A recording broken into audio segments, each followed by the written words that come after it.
Binghamton Now, live and local. On a Wednesday morning, I'm Bob Joseph, and we welcome to our studio the Republican candidate for the 52nd District Senate seat, Frederick Akshar. Mr. Akshar, welcome to WNBF. Good to have you with us. Bob, thank you very much for having me. So, a lot of questions. First of all, can you believe the campaign is this close to being wrapped up? You're now less than a week away till the polls open at 6 o'clock on the morning of November 3rd. It's really remarkable to think how fast 3 months have gone. It truly has been it's been a remarkable experience, and I've had a wonderful opportunity to travel this district and talk to so many great people. So 3 months has really gone by very fast. So when somebody comes up to you and maybe they don't know much about you, maybe they haven't seen any of the commercials or paid much attention to the news coverage, and they say, Mr. Akshar, why do you want to be the next senator to represent this part of the Southern Tier? You know, for me, the answer is easy. It's about continuing my commitment to public service. I've had a wonderful professional career in which I've had an opportunity to serve this community for the last 15 years in law enforcement, and when this opportunity arose, I had an opportunity, just a wonderful opportunity to continue that commitment to the community and to service and serve on a much broader scale. After spending, I believe, a decade and a half in law enforcement, did you have to do much soul searching to say, well, I've committed myself to law enforcement, to the Broome County Sheriff's Office? In fact, just recently having been sworn in as the undersheriff, I think about 5 weeks before it became known generally that you would be the Republican candidate, did you have to think long and hard about whether this is really the best choice for you personally? So in terms of leaving the office, that was a difficult decision. The men and women who work at the Sheriff's Office are a group of very committed people in the law enforcement division, in corrections, the civilian staff. So in terms of having to leave those folks who do such a great job for this community, that was a difficult decision. But in terms of where can I best serve this community, that was a relatively easy decision. I think it was, I don't know if it was the first or second TV commercial, you stated unequivocally, I'm not a politician, and that's not going to change. I am not a politician. Well, now you're running for office, so effectively you've become a politician running for office, and if you're successful next week, you would probably be preparing yourself for the 2016 election. So what's it like for this evolution to go from strictly law enforcement, although you were involved in some local Republican politics before becoming a candidate, so now you've evolved to something of a politician. I think one of the ads also said you weren't going to become a typical politician. Yeah, so what I really mean by that is I'm a career public servant, and that's what I'm going to remain, is a career public servant. Again, I go back to talking about the last 3 months and traveling this district, listening to the concerns of the people who live here, the taxpayers, the families, the business owners, and I'm always going to remain approachable and accessible to those people. And I think that's probably one of the most important things that we can do. Look, I've said often as we've been campaigning that representing people should be relatively easy. I mean, I think it's very important that you travel your district that you represent, listen to the concerns of the people, and then travel to Albany and allow their voices to be heard, and then produce tangible results. So that's really where my commitment is. I'm not interested in getting tied up in nasty political debates and fights. I'm interested in remaining committed to the people of the district. The situation that brought us to this point, the fact that Senator Libous was indicted in July of last year and then a little over 12 months later was convicted of a felony charge in Westchester County and therefore had to forfeit his seat. This has been tough on a lot of people personally. It's been tough from a political standpoint in the district. A lot of people have endured a lot of pain, and I'm curious what your thoughts are about what's transpired over the last year and a half with what many people did not really expect would ever happen, that Senator Libous would have to leave the Senate involuntarily.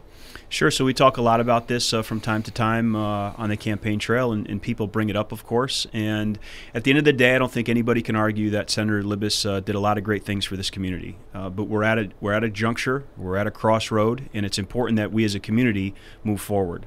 The people of the district deserve somebody that's going to give them a strong and energetic voice, and I intend to do that if they send me to Albany. How will you be similar to Senator Libous? In what ways could people expect a Senator Akshar to, in some ways, emulate Tom Libous in terms of either working with a Democratic governor, and Senator Libous was famous for saying some really, really positive things about Governor Cuomo, who in this district, as we have come to learn, Governor Cuomo isn't particularly popular, but Senator Libous and Governor Cuomo worked well on a lot of issues, and together they seem to be, at least in public, almost best friends. Well, let me say this. I think it's important for your listeners to know that Senator Libous is his own person, and it's very important that the listeners know that Fred Akshar is his own person. And I'm going to move forward on my own, and I'm an independent person, and I think that's important to know. Again, I mean, I go back to my earlier statement that Senator Libous did some great things for the people of the 52nd District, but he's found himself in the situation that he has, and we have to move forward as a community. Look, from my experiences in law enforcement, it's always beneficial for us to sit down and collaborate together at a table. And I'm happy to work with anybody, regardless of political affiliation, to move the ball down the field, if you will. It's important to the people of this district, and they expect somebody to represent them that's willing to work with folks, regardless of party affiliation, to get things done and accomplished for the district. Speaking with Fred Akshar, the Republican candidate for the 52nd District Senate seat with a special election coming up next Tuesday, how often do you speak with Tom Libous? I don't speak to him very often. I have checked on him a couple of times over the last few months to check on his health. Of course, I'm concerned with that, as I think a lot of people are, but don't speak to him very often. How is he doing, last you knew? I think he's doing well. I mean, last I spoke to him, his spirits were high, and he's just focusing on his health. And of course, unfortunately, scheduled sentencing now in November. See, yeah. I mean, this will sound like a trite question, but from any direct conversations or your sense, do you know how he and his family are dealing with that? We've seen the publicly released letters that they submitted to the judge ahead of the scheduled sentencing. Do you know how they're looking forward to what has to be a very unsettling situation at the same time that he's dealing with the health issues? No, you know what, Bob? I really haven't had in-depth conversations with the senator about those things. It's really a quick conversation on my end, just to check in on him and see how he's feeling, and haven't had those in-depth conversations with him. Did you write a letter to the judge? I did not. Did you consider it? I didn't. I wasn't asked to, and I've been so focused on listening to the people of this district over the last 3 months that really that's where my focus has been, campaigning and ensuring that we're victorious on November 3rd. One thing that's notable, and it's been remarked on by a number of people, many of the people who are involved in your campaign have either worked on previous campaigns with Senator Libous, or also worked for him in the Senate office. How many of the former Senator Libous staffers would you expect to have, if you're successful and become the next senator, on payroll in your office? I think it's very premature for me to even answer that question. I'm not the senator, and until November 3rd, we won't know who's the senator is going to be. You know what? We have a lot of volunteers. The number is nearing 100 people in this community who are volunteering every single day to ensure our message gets out to the community. So I'll look at everybody on their merits and what they bring to the table, if they share my vision of moving forward, and we'll make those decisions if we're successful on November 3rd. But a Senator Fred Akshar would not be a Senator Libous 2.0. No, I think it's very important that your listeners know that. I'm an independent person. I'm my own person. And I'm going to take everybody on their merits and what they bring to the table moving forward. How helpful has it been to have some of these politically experienced people that worked very closely with Senator Libous for many years? How helpful has that been in mounting this campaign over the last 3 months? Each and every one of the volunteers has been beneficial and helpful, regardless of if they have in-depth political experience, or they simply want to knock on doors, or they want to stuff envelopes, or they want to pass out balloons on Court Street during the Columbus Day Parade. Each of those people are important to our campaign, and I'm grateful to each and every one of them. Let's talk about some specific issues. Gun legislation. Many people, don't know exactly how many people in the 52nd District are not happy still nearly 3 years later with the New York SAFE Act. Would you want the entire New York SAFE Act to be repealed? Look, there are some pieces of the SAFE Act that I have said as we've been campaigning that I am a proponent of. The mental health provision, stricter penalties for offenders. Look, I'm a proud supporter of the Second Amendment in the Constitution, and I'll always work hard to uphold both of those things. But really the question that we should be having is, what about the mental health crisis in our community? That's really where we should be having meaningful conversations. What I take exception to is the process by which the SAFE Act was passed, if you will. Darkness of night, no public input, which is problematic. I think any time that we're talking about anything that directly impacts the people of this state, we need to slow down and have meaningful conversations with stakeholders, people that the law would affect.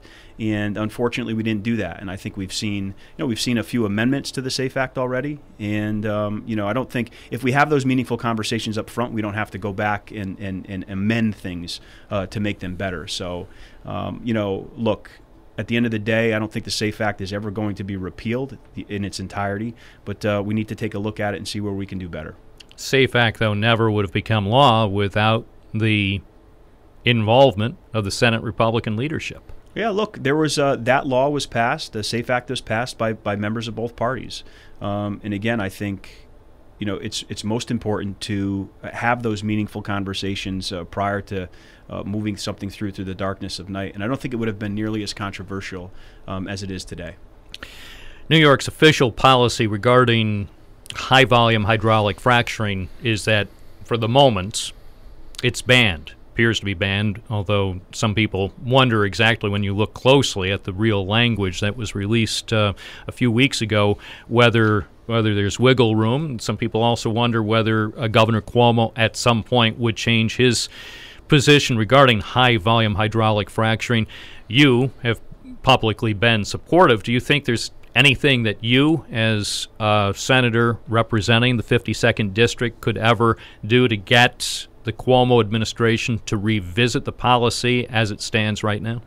Yeah, so I've never hidden my position on the issue, and I am for responsible and environmentally safe natural gas exploration. But look, at the end of the day, the governor's made his mind up. He's made a decision, and instead of having these conversations and trying to get him to change his mind, we're focused on moving forward. We're focused on the future, not the past. So the governor has made a decision, and we're focused on putting forth comprehensive plans for jobs, economic development, and fracking is just not part of that conversation. Do you believe the governor's decision not to permit fracking for right now has cost thousands of jobs in the southern tier?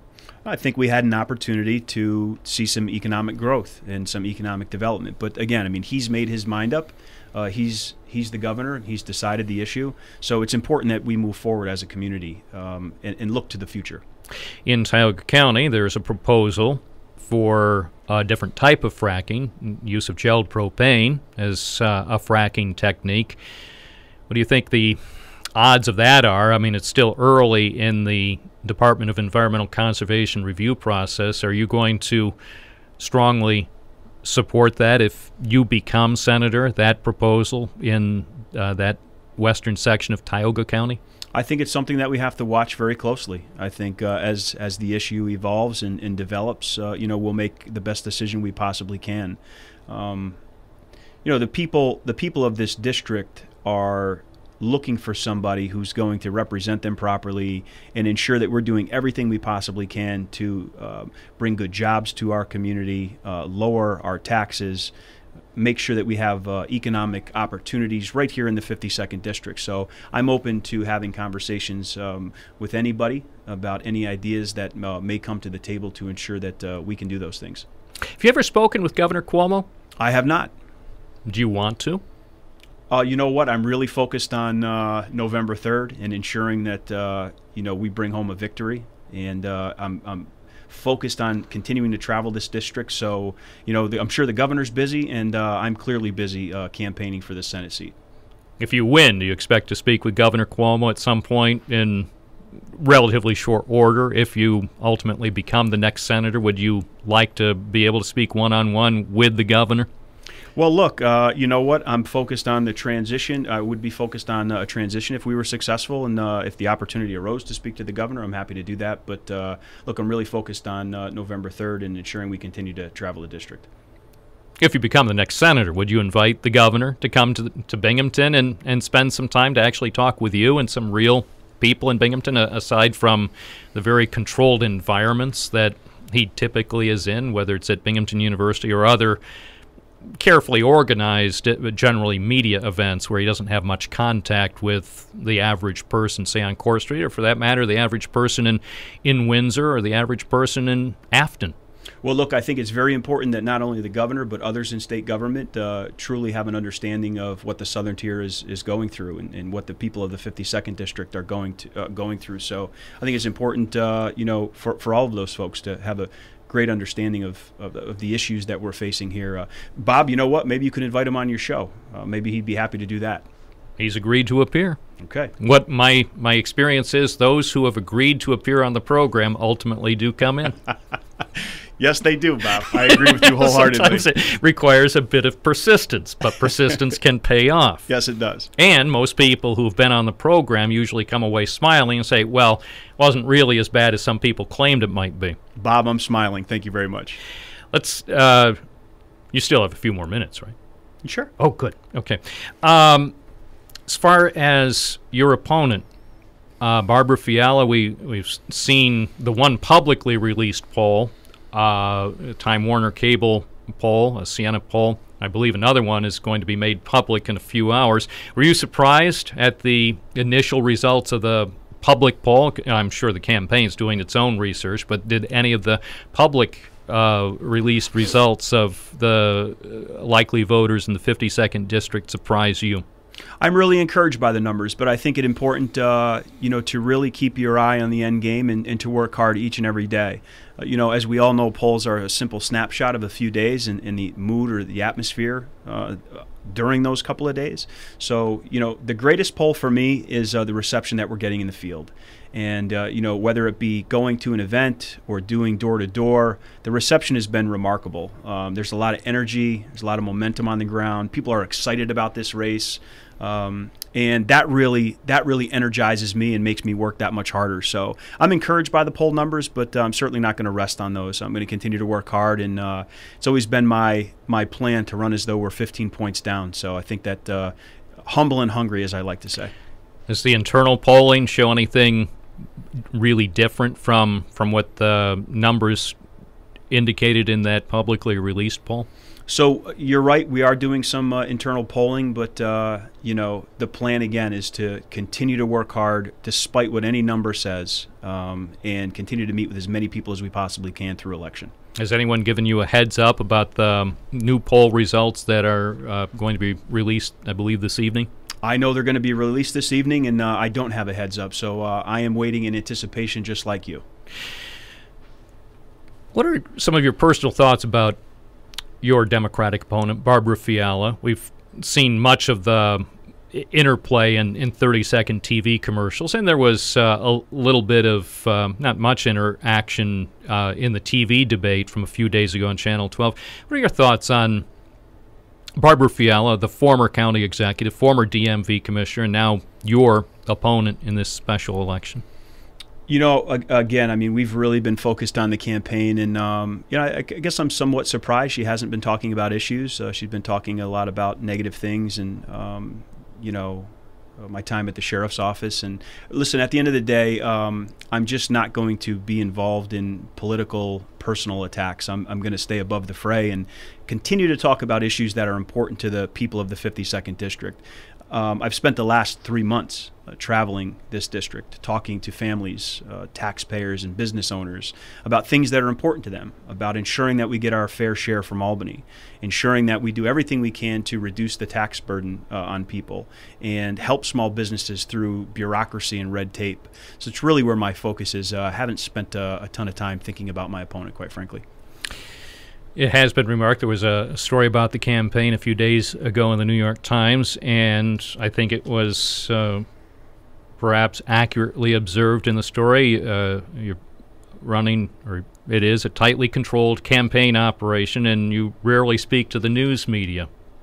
Well, you know what? I'm here. I'm here today. I'm talking to you, and I've always availed myself to the media when I can. I am traveling again throughout the entire district, so you know, if I'm not in a position to answer something directly, we always try to get an answer to the folks asking the question. So I'm here today. I'm happy about it, and talking to you about important issues. A couple of the things that Barbara Fiala had brought up about incidents that occurred while you were serving in the Broome County Sheriff's Office, you had to go public and respond to those, and in the cases you said nothing wrong was determined to have happened. Looking back on at least the two major incidents that have been publicized, in your view, should anything differently had been done in either of those cases that were talked about by the Fiala campaign? No, you ask a very similar question to other news outlets. They asked the very same question, and my answer was no. Again, these cases or these incidents have been vetted, and the Democrat DA said that you know, in the latest thing that my opponent is running, that I did nothing wrong.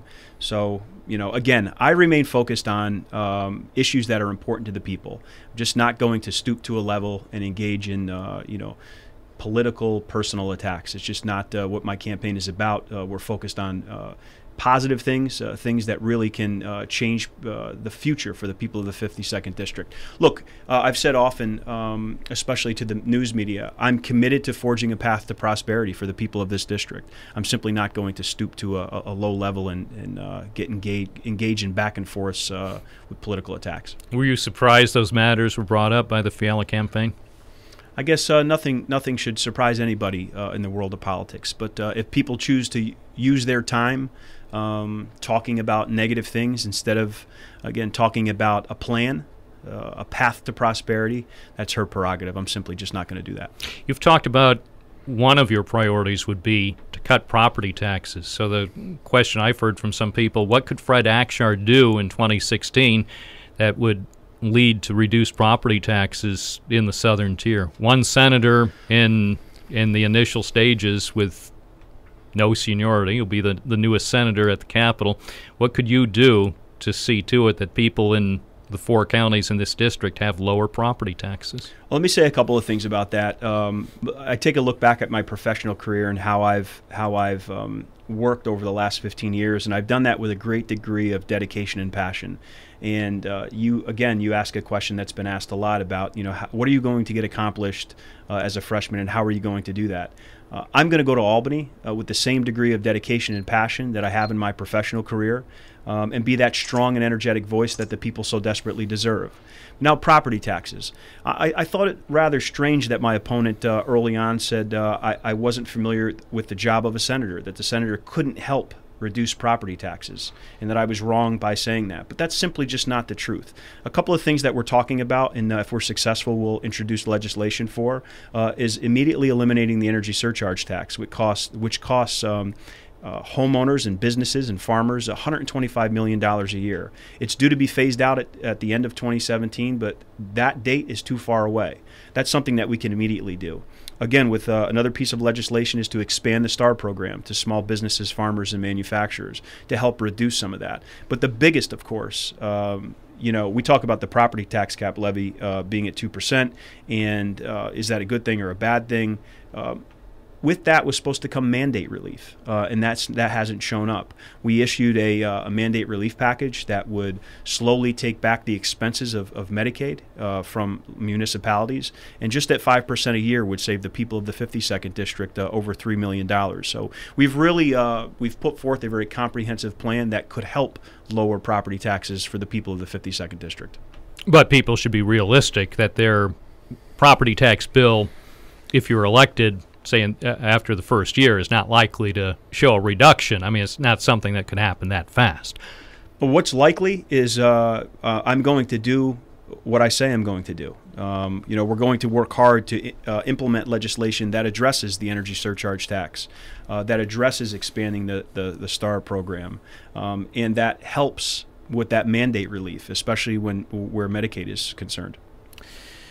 governor is pushing for a much increased minimum wage. He has using a method that I don't think has been employed very often, had a system adopted for a $15 an hour minimum wage for fast food workers, would be implemented in New York City fairly soon, but the rest of the state over a period of several years. But the governor's made it clear he wants $15 an hour to be the minimum wage for all workers of New York. What's your position on raising the minimum wage for New York workers?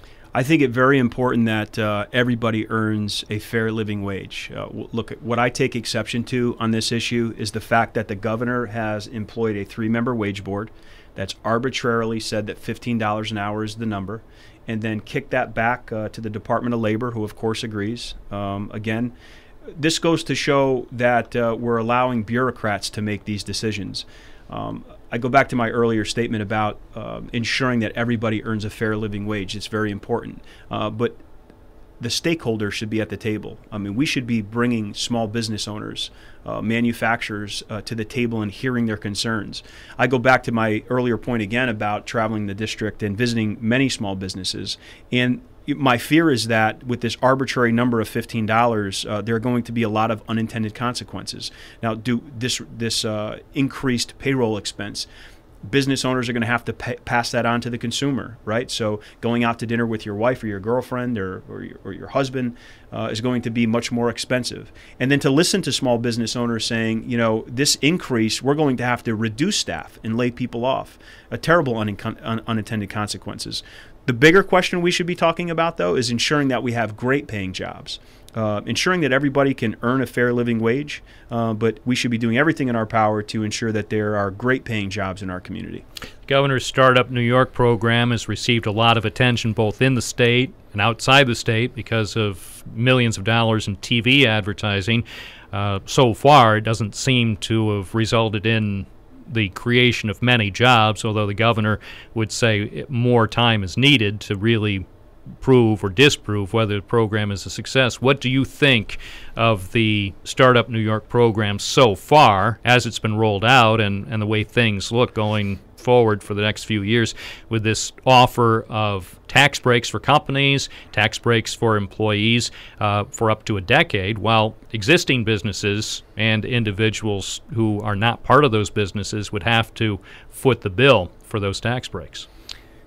You know, I find it troubling that we've spent nearly $200 million to promote a project that hasn't created many jobs. I think looking at this from a global perspective, we have to do everything in our power to attract business. So we do need to provide some of these opportunities for bigger manufacturers or businesses to come into the state. I think we have to have those conversations. But, you know, what I take exception to is that we're not nearly doing enough for established small business in our community. I mean, here we have people who are raising a family, they have their own businesses, and they're taking care of other families, and we're not nearly doing enough. I mean, we've created such an environment, such a business-unfriendly environment in New York, so people are leaving. I've often said, as we've been campaigning and listening to small business owners and taxpayers, that it's not government's responsibility to create jobs. It's government's responsibility to create an atmosphere in which people can be successful. Who knows better how to prosper or be successful than a business owner? The business owner doesn't want his or her assemblyman or assemblywoman or senator telling them how to be successful. So let's create an atmosphere in which those businesses can be successful and prosper on their own. In terms of ultimately being responsive to the public and accountability, if you become senator, are you going to hold town meetings, do you expect? Would that be something that you would hope to do throughout the district during the coming year if you're elected next Tuesday? Yeah, we're going to continue. What's very important to me, and I want the listeners to know that I will always remain accessible and approachable to the people. I think they deserve that, and that's what they want.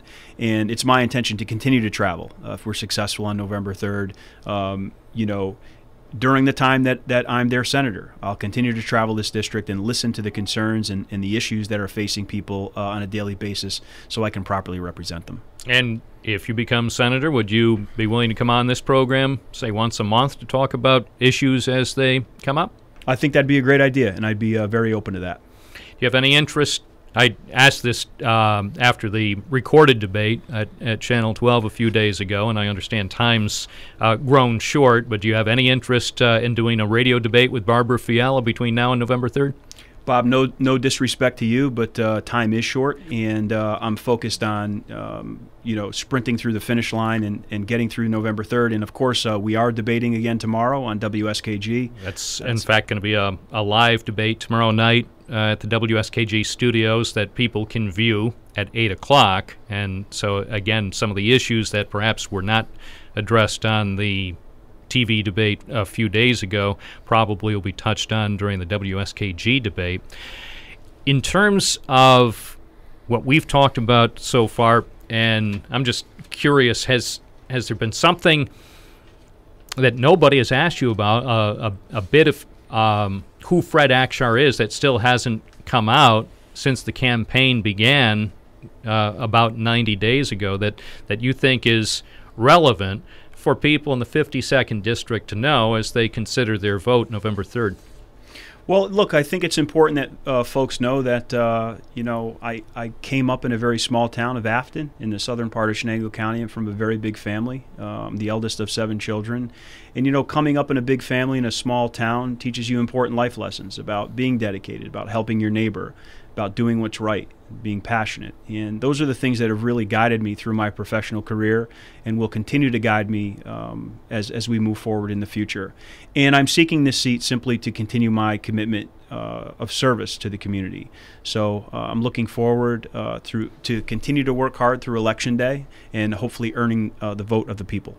If you're elected to the Senate, will you ever consider returning to the Broome County Sheriff's Office under any circumstances? I don't think, I think that's a very difficult question to answer. I mean, nobody knows what our lives have in store for us, but my commitment is to the people of the 52nd District if I'm elected to the Senate. You asked me that question on the WBNG debate. If we win on November 3rd, I'm committed to seeking re-election the following year. I think this question was a more decisive ever as far as, looking to the future, because you were essentially, as undersheriff, you were essentially on the path to very likely becoming the next sheriff after David Harder retires. Well, again, I don't think it's fair for me to say yes or no. I think what's fair is for me to say that I'm committed to the Senate race. I'm committed to winning on November 3rd, and looking forward over the next year, I'm committed to running for re-election to the New York State Senate if I'm successful in November. Is there anything else you should have been asked? Bob, I just want to say thank you for allowing me this opportunity to talk to you and for your listeners to listen in, and it's been a pleasure. Glad that you could be with us. Fred Akshar, the Republican candidate for the 52nd Senate District, and probably shortly after 9 o'clock next Tuesday evening, we'll know who's victorious. I appreciate your time, and we'll look forward to speaking with you in the future. Bob, thank you very much.